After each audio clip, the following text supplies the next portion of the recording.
ফেসবুকে একটা কমেন্ট করেছিল যে কমেন্টটা আসলে শোভনীয় ছিল না। ঢাকা জেলা উত্তরের একজন সংগঠক সে আমাকে ফেসবুকে একটা কমেন্ট করেছিল। রিলেটিভ আছে, তারা বলছে যে এই ছেলে তো তোমাদের এনসিপিরই, তাহলে এ কেন তোমাকে এভাবে সোশ্যাল করছে। তো এটার উত্তরটা দিতে আমি পারিনি, এটা আমার জন্য কষ্টদায়ক। আমার যুব শক্তির ভাইয়েরা যেভাবে আমাদেরকে ট্রিট করে বা আমাদেরকে সম্মান করে, আমি চাই এনসিপির ভাই ব্রাদাররাও আমাদেরকে ততটুকু সম্মান করুক। এমন কোনো কমেন্ট করেছে যেটা আসলে আমার কাছে পজিটিভ মনে হয়নি, বা অন্য যে কেউ দেখবে সবার কাছেই পজিটিভ মনে হবে না। নারীদেরকে আসলে নিরাপত্তা দিতে হবে, তারা যে দলেরই হয়ে কাজ করুক না কেন।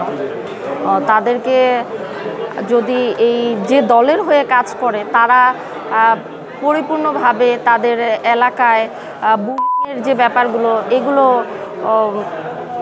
রিডিউস করতে হবে। যুব শক্তির কাছে সম্পূর্ণ নিরাপদ বোধ করছি। এখন নিজ দলের কাছে অনিরাপদ, আমি নিরাপদ মনে করে এনসিপিতে যুক্ত আছি। তো একটা দলের 100% লোক কখনো অ্যাকুরেট হবে না। 2% বা 3% যেই পার্সেন্টটাই মানে এরকম নারীদেরকে অসম্মান করে, তাদের থেকে যদি আমি হেনস্থা হই, সেটার প্রতিবাদ আমি আমার পক্ষ থেকে অবশ্যই করব।